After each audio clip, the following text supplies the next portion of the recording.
we just finished The Color Monster, a pop-up book of feelings by Anna Yennis. Today what we will be making is our very own pop-up monster. Now I've already created a couple, or actually several of my own, and you can take a guess along with what emotion each of my monsters are feeling. Before we get started, you will need a few items. So you'll need a blank sheet of paper. I cut mine pretty small because we won't need it the whole big piece of paper, so I cut it in half to just save on stuff. You will need a pencil, you will need an eraser or a pencil with an eraser, and then finally you will need some form of marker to trace over with. And if you don't have a marker, you could use a dark colored pencil, or you can make your pencil lines darker just to help your monster stand out. But I grabbed 2 of my Sharpies because Sharpies are a good thing to trace over with. Alright, so let's look at some monsters. So each of these monsters are going to represent a different emotion that I was trying to create.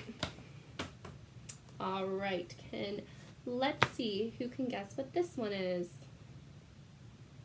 3, 2, 1. If you guessed love, you are correct. Now, something that we can look at from our monsters is a few different tellers on what that monster is feeling. First thing you want to look at is their face. The face is going to be the pure indicator of what your monster is feeling. Just like if you look at your brother or sister and you can see that they're crying, or if they have a pouty lip, that usually signifies that they're sad. Or if they have a huge smile on their face, you can kind of indicate that they're happy. So let's look at a few things. On my monster, you will see a smile. It's not a big smile, so I don't know, we could say that he's happy too. He looks pretty content, but you'll see a smile. You will also see happy looking eyes or happy looking eyebrows. Now I didn't draw eyebrows on this guy, but the way I slanted his eyes kind of indicate that he's also happy. I also tried to think of what a loving monster might look like. Would he be fluffy and warm looking, or would he be kind of cool and slimy and scaly looking? I thought my loving monster would look fluffy and inviting and warm, so I created him very fluffy, and the last thing that indicated it was that he is holding a heart. So love. Alright, anybody can take a guess on this guy.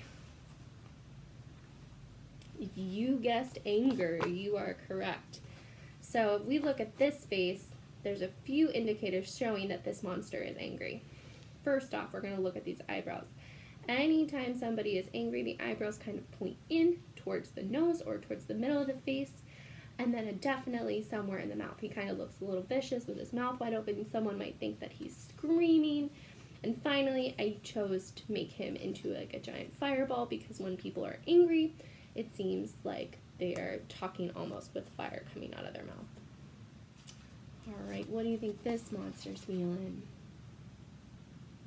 If you guessed sad, you are correct. So again, let's look at those eyebrows. Those eyebrows are drooping over his eyes. That is an indicator that the monster itself is sad. His mouth is in a frown, and of course, the waterfalls of tears coming from his face are a clear indicator. And we also use the raindrops, like in the story, to indicate that it is also sad. Alright, and finally, this one's kind of tricky.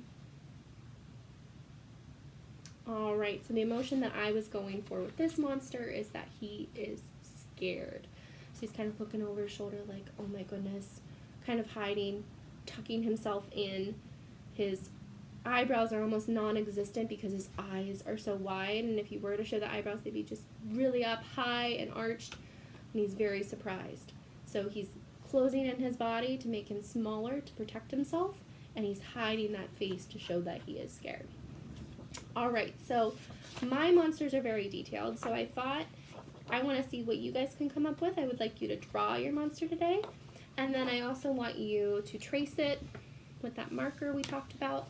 And the final step is, if you would like to try some color, I wanting you to come up with a color that you associate with that emotion. So first, pick an emotion. Let's say you pick sadness. Draw a monster, show that that monster is sad just by your drawing, and then the final step, add color. And is your sadness monster going to be blue, like our story? Is your sadness going to be yellow? Is your sadness going to be green? What color do you associate with sadness, or whatever emotion you feel? Alright, so the next part of this, I'm going to just do a basic shape monster in case you feel like, oh, Miss Culp, I cannot draw like this, you are crazy. I'm going to break it down into basic shapes, so if you want to draw along with me, you can go ahead.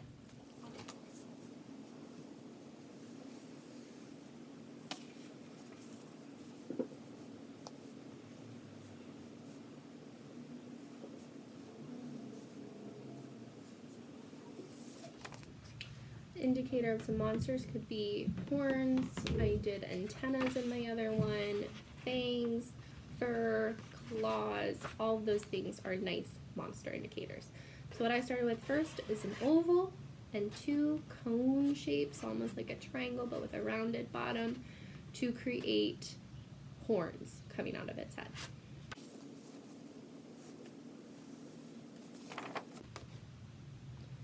My monster is going to be happy, so I created a big mouth wide open to be the letter D.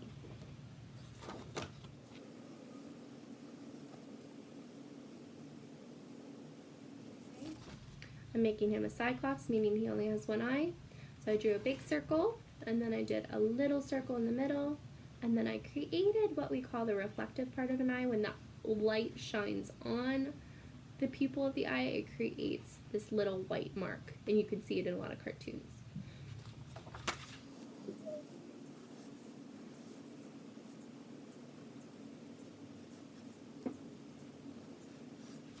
Okay, so I created some frog-like legs. Remember, these are monsters, so they can be a little mashed up. So I created a rainbow line going down, 1 bump, 2 bump, 3 bumps for the toes, and then reconnect it back to the body. Another rainbow on the other side, 1 bump, 2 bump, 3 bump, almost like a cloud for the toes, and then straight back to the body.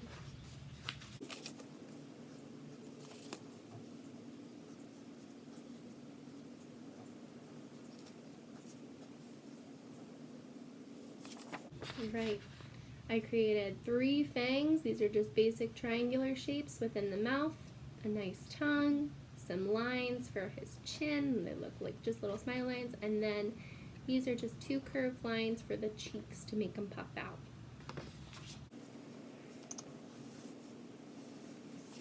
Right, for his tail, I'm going to go for a wiggly tail, so I draw a wavy line, and I want to make it thick so I can have room to color, and then I do another wavy line.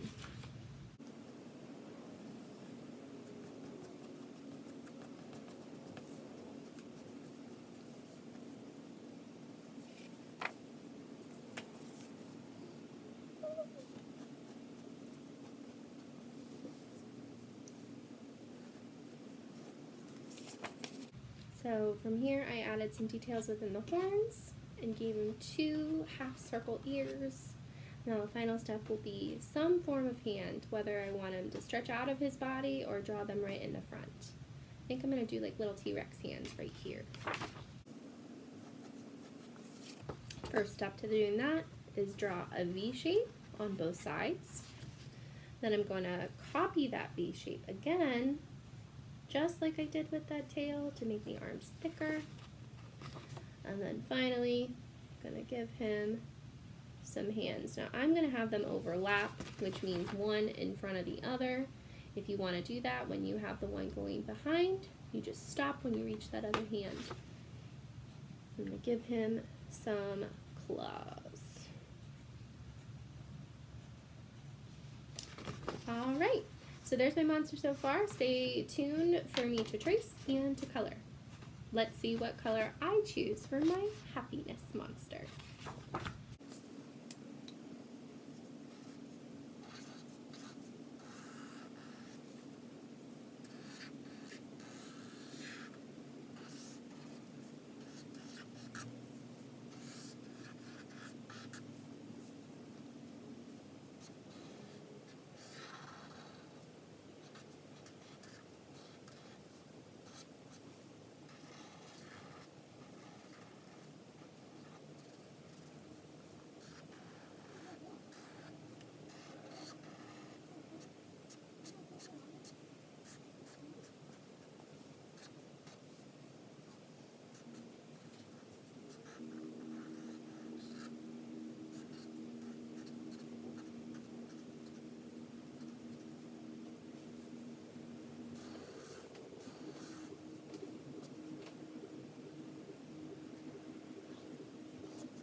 Alright, here is my monster done with outlining. The next part, I would want to take my eraser and I want to erase all of those pencil lines. This is just a good technique to do as an artist because it makes your drawing have some like nice neatness to it. We call this craftsmanship in art, which my older kids, 3rd through 5th grade, you are graded on craftsmanship, so it's something good to practice.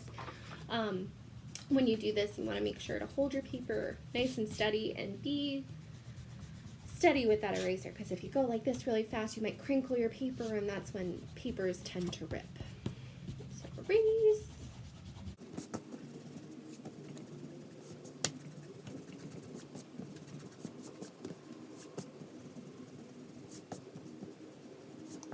Now you might notice that on mine I did not create a background. You will not want to create a background for this because the next step of this project, which I will post later after we're done coloring, is we are going to cut out our monsters and we're going to use the paper behind our monster that we end up cutting off, and we're going to make our monsters be able to stand on their own and make a pop-up monster just like the book. So do not color in the background because we will just cut that off later. Alright, time for color.